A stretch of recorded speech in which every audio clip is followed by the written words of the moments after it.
Some mysterious monks were found in the Himalayas, and they've been living since the last ice age, which was around 25,000 years ago. Yes, monks live longer than average humans, adding to the mystery surrounding their world and belief. They also possess supernatural abilities, like this monk who climbs a steep mountain without a safety harness, and this monk who floats on water. Get ready for a journey into the supernatural as we unveil the most mysterious monks in the world. The famous TikTok Thai Buddhist monk.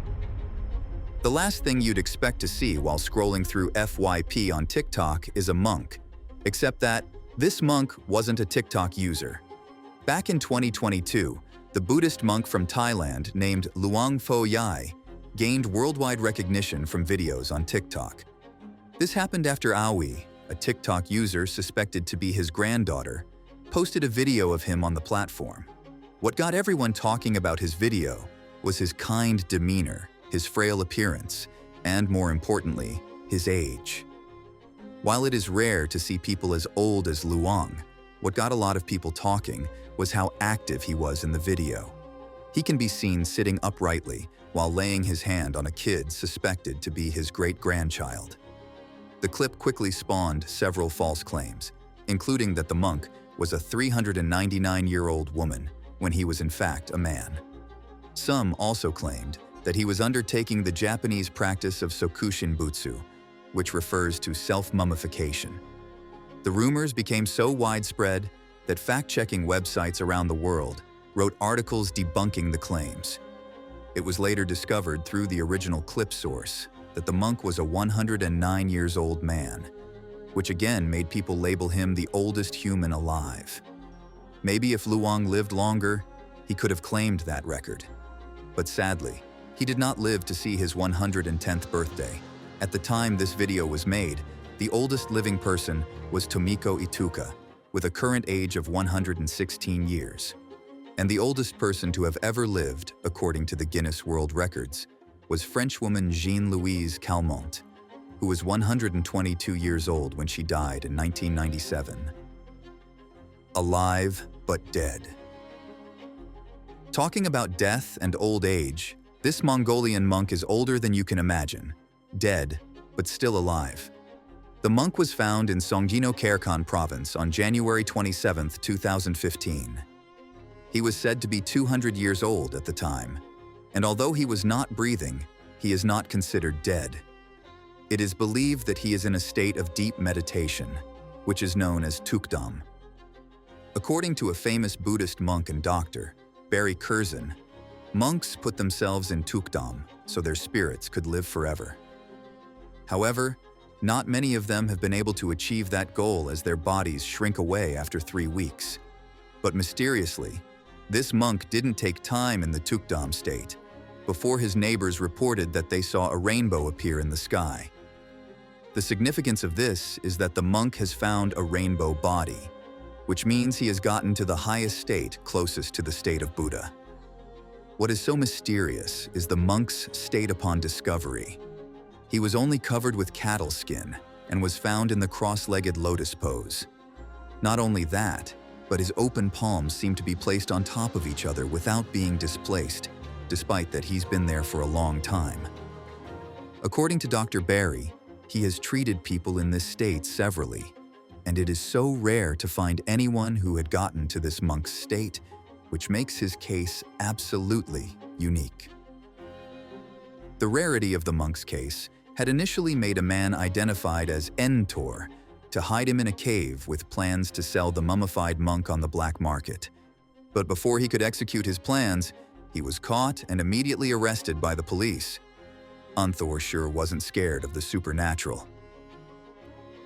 Floating Buddhist. Buddhists are believed to have supernatural abilities, and this one has decided to up the ante. Tourists who have visited Thailand came back with a jaw-dropping video of a monk who floats on water. You can see her floating with her back on the water and also floating uprightly. While some have shown their disbelief in this video, many are curious to know how that was achieved. The short answer: it was achieved through meditation. Monks believe they can achieve any form of ability through meditation, including living forever, as discussed earlier. Although that is quite impressive, the only confusion is that monks are known to avoid fame, crowds, and self-promotion, which makes many question this power display. According to those who actually witnessed this monk floating on water, they mentioned that the show is not free. A lot of people come from far and near to see the floating monk, and they have to pay to get a seat for the show. In fact, you are required to pay extra if you want to make a video of them. Not sure Buddha is okay with this practice though. This is because of a story that teaches monks modesty and humility. The story goes, a long time ago, a rich Rajagaha merchant got a block of expensive sandalwood and thought of carving a bowl out of it. Once the bowl was done, he thought of giving it out to someone, but at a price. He had a string tied around the bowl, hung it from the top of a long bamboo pole, and made an announcement saying the bowl would go to whoever had the power to take the bowl down. Every monk tried their luck to bring it down, but none was able to. A monk called Pindala was convinced by his friends to try and get the bowl because they believed so much in his powers. In no time, Pindala rose off the ground, levitating, and took the bowl. He also circled the village 3 times in the air before he finally succumbed to gravity. The rich merchant took the bowl from Pindala and filled it with expensive food and returned it to him. This made people follow Pindala around and idolize him. But after Buddha heard of Pindala's achievement, he convened all the monks and questioned Pindala in front of them. That day, Buddha established that it is inappropriate for a true monk to display the spiritually accomplished achievements for the sake of material or fortune. The climbing monk. This is another monk who showcased an incredible ability, but not for a fortune. He was caught on camera scaling a hillside with just his bare feet without using a rope for support. An unknown mountaineer caught the monk on camera while she was also climbing, but with a safety harness. Mountaineers in the area have spoken about how hard it is to climb the mountain with a rope. They rely on the rope's strength and their endurance to make it all the way through, and it usually takes a lot of time to reach the peak. This shows that what this monk did was not as easy as it seemed. And on top of climbing with his bare feet, he was pretty fast with it. This looks like a lot of training went into achieving this. According to Buddhists, this is not just about physical training, but spiritual training as well. It is believed that the climb is a testament to spiritual dedication and discipline. Also, the monk's ease of movement, together with his bare foot, symbolizes his detachment from material things and his focus on higher purposes. Monk on fire. Monks can be so focused and unwavering in their decisions that this Vietnamese monk didn't move an inch even when he was on fire. In the 1960s, the Vietnam War came with brutality, futility, and horror, all of which were compellingly depicted through photography and film. Television reports brought news and photographs of the war into America's living rooms, showcasing the high number of U.S. casualties and several horrific scenes from the war. But perhaps the most disturbing photograph was of a Buddhist monk, Tish Quang Duc, who was on fire in a protest on June 11, 1963. The photograph became more disturbing after it was said that Quang Duc set himself on fire for a cause. According to Buddhists, he was practicing a centuries-old Buddhist tradition of self-immolation. This suicide was viewed as an act of sacrifice, a plea for the end of oppression, suffering, and murder of Buddhist monks at the hands of the No Din Diem government. In the immediate situation, Quang Duc intended to draw attention to the May 9, 1960 murder of 9 Buddhist monks as they attempted to fly the Buddhist flag. But in the grand scheme of things, the act was seen as a plea to end the military conflict in Vietnam. Quang Duc did not do it alone. He was accompanied by some monks who placed a mat on the streets for him to sit on and then drenched him with gasoline, after which Quang Duc lit a match and set himself on fire. The rest of the monks gathered in the streets to stop anyone from interfering with Quang Duc's self-immolation. At one point, a firefighter vehicle wanted to go into the street to extinguish the fire, but the monks laid on the road with a determination that if the vehicle was to pass, it would have to drive all over them. That way, Quang Duc was left alone to burn to his death. Eyewitnesses described how obvious it was to see the pain in his eyes, but they all said he never screamed or moved through it all. No one would have seen that coming. A monk in a Buddha statue. What the Dutch people didn't see coming in 2015 was a monk in a Buddha statue. This statue of a sitting Buddha made its way from a Chinese temple to the Netherlands and ended up in a market waiting for a buyer. Eventually, someone paid for it, but took it to an expert for restoration.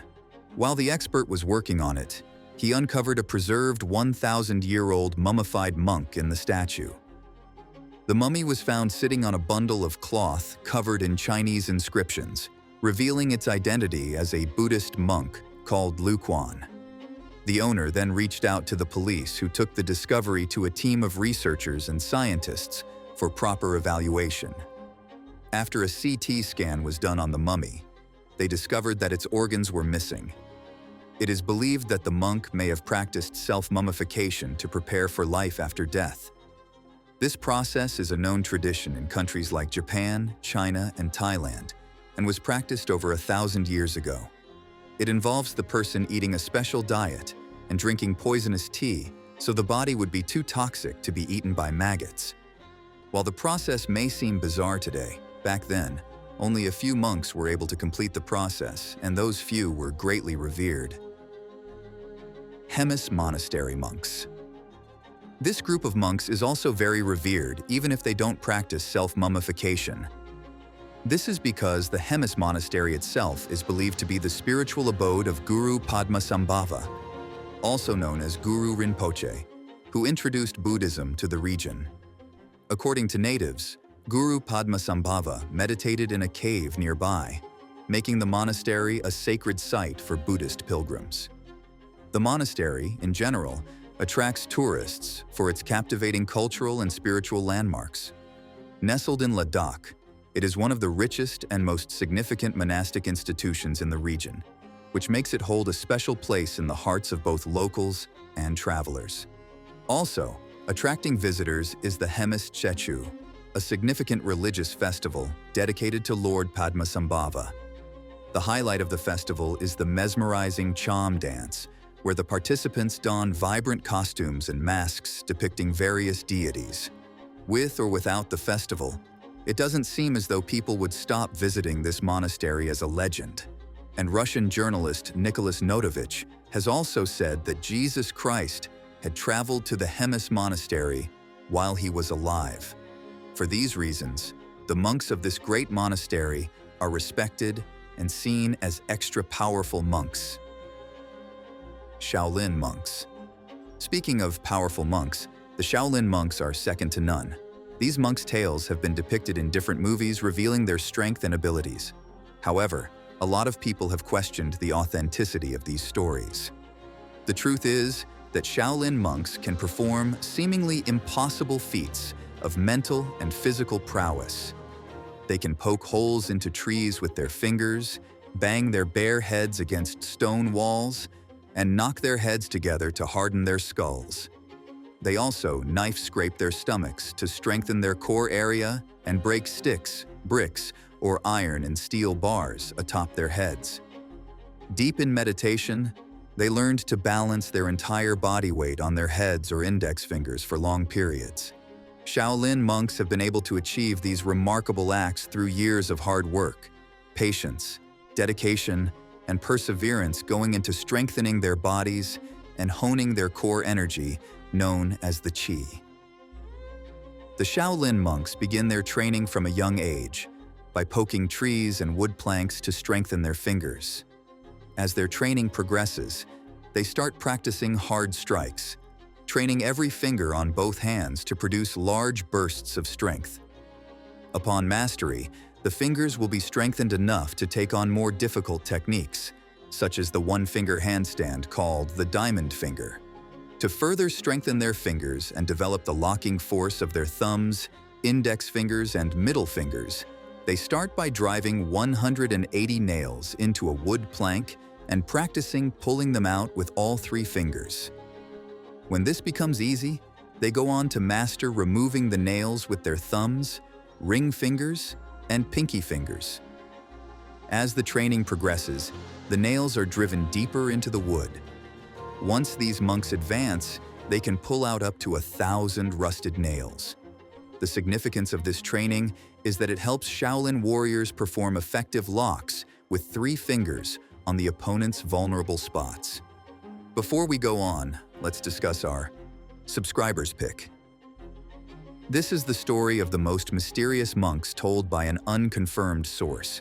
These monks were found in the Himalayas, and they've been living since the last ice age. According to the story, they live far away from civilization, and they only eat once in a while. They go into a deep state of meditation for weeks, unending, empowering themselves against the harsh weather conditions of their location. It is not clear where these monks live, but their description has made everyone who heard their story wonder if they are humans at all. They are said to be frail, with sunken faces, and almost look like skeletons.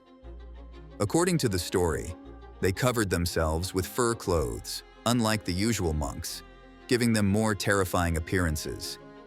Do you think these monks exist for real? Let us know in the comment section. DUNG KANG chetsang. Born in 1946, DUNG KANG chetsang is one of 2 heads of the DUNG KAG order of Tibetan Buddhism. However, that's not the mysterious part of his life. As early as the age of 4, DUNG was recognized as the reincarnation of the previous DUNG KAG. Buddhists believe in the reincarnation of their powerful leaders, which they identify through oracle divination. Although DUNG was born in Tibet, he was formally enthroned and educated at Drikung Thil, the main monastery of the DUNG KAG. During the Tibetan exodus in the late 1950s, his parents fled to India while he remained at Drikung Thil. As young as Drikung was at the time, he didn't budge but focused on empowering himself. He subsequently passed numerous tests, such as identifying religious items and ritual objects of his former incarnations, which confirmed he was indeed an incarnate. His incarnation was further confirmed by divinations performed by the regent of Tibet, Taktra Rinpoche, the 16th Karmapa Rangjung Rigpe Dorje, and H. Taklung Matrul. About 20 years later, DUNG KAG chetsang crossed the Himalayan border separating Tibet from Nepal on foot and all alone, except for help from 2 strangers at one impassable point. He traveled to Dharamsala, India, the seat of the Tibetan government in exile, where he was received by His Holiness the 14th Dalai Lama and formally enthroned once again. Then, after so many years of separating from his parents, they finally reunited in the United States.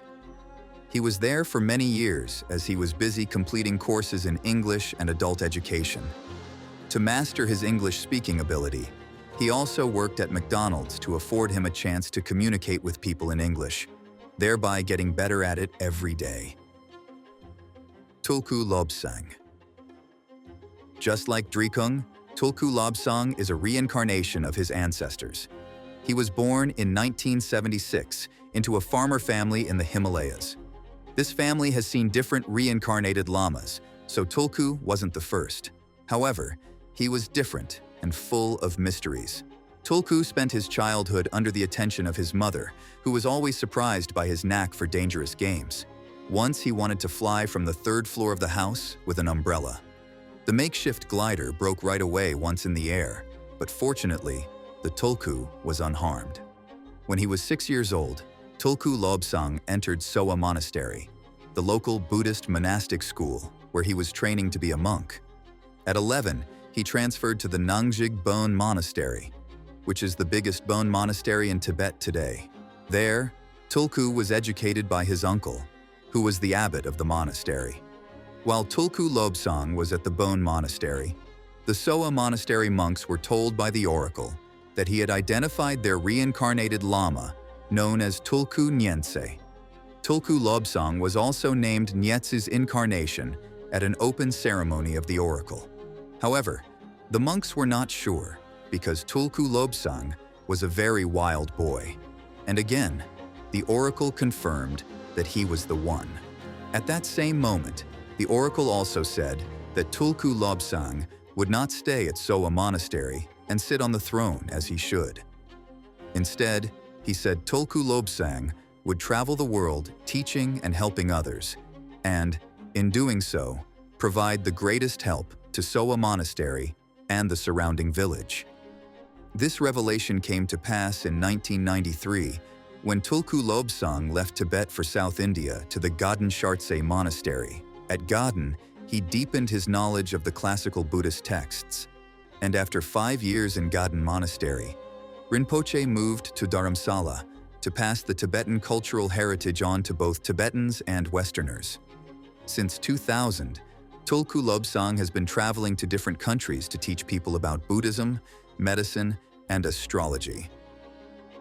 Tibetan monks. Back in July 2012, 7 Tibetan monks from India's Gaden Jangsi Monastery made a stop in Canton, Ohio. The stop was for their 11-city World Peace Cultural Tour, and their mission was to raise awareness about Tibetan Buddhism and culture, promote harmony and peace, and cultivate compassion and kindness for all living beings. At Canton, they needed a place to stay, offering to provide their own food. With not many people willing to help, a woman named Suzanne Bauer agreed to take them in without hesitation.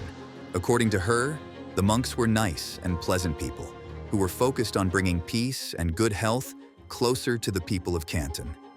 The head monk Geshe is also a doctor of Tibetan medicine and director of the Gajang Tibetan Herbal Medical Center at the monastery, which he co-founded in 2004.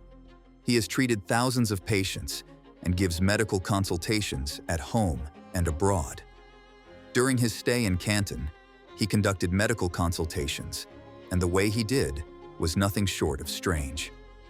According to Suzanne, during her consultation, Geshe closed his eyes, held one of Suzanne's hands, and very lightly compressed each of her fingers. Then he pressed the center of her palm and lightly compressed her wrist and forearm with his fingers. He did the same with her other hand, as calmly as possible, and to everyone's surprise, he was able to describe Suzanne's health status and prescribed various herbal remedies. How amazing! Sera Monastery monks. What's more amazing is the monks that charge up the atmosphere's energy by hand slapping. Meet the Sera Monastery monks, one of the 3 most important monasteries in Lhasa, the holy city of Tibetan Buddhism.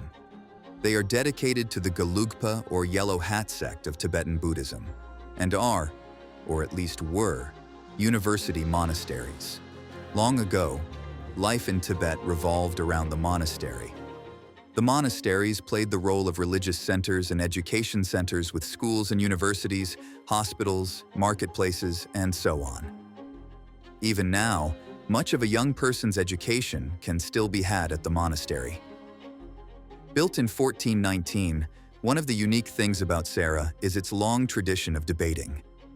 As part of their training, monks participate in a series of debates.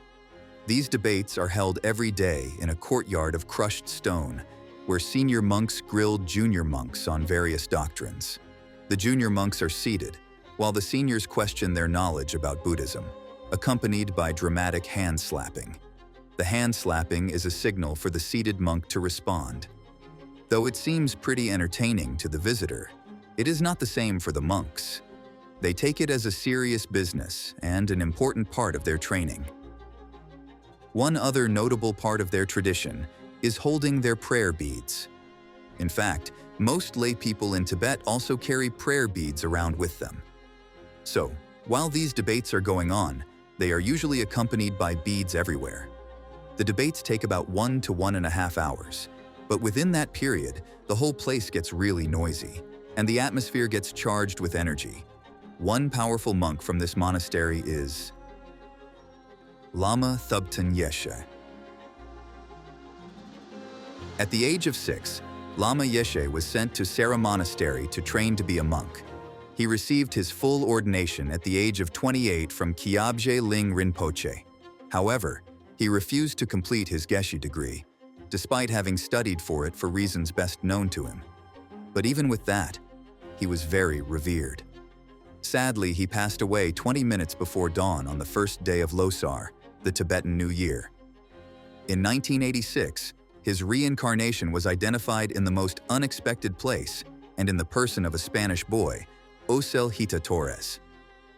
Torres spent his childhood and youth in Nepal, receiving a traditional education for a Gelugpa Tulku. Subsequently, he attended a Western secondary boarding school in Canada and is currently a filmmaker in Spain. Because he was not raised in the environment of his supposed ancestors, he was not used to the traditions of the place. Torres has expressed discomfort with others' expectations as to his role in life. However, he is committed to spiritual discovery in a postmodern context. Thank you for watching. See you in the next video.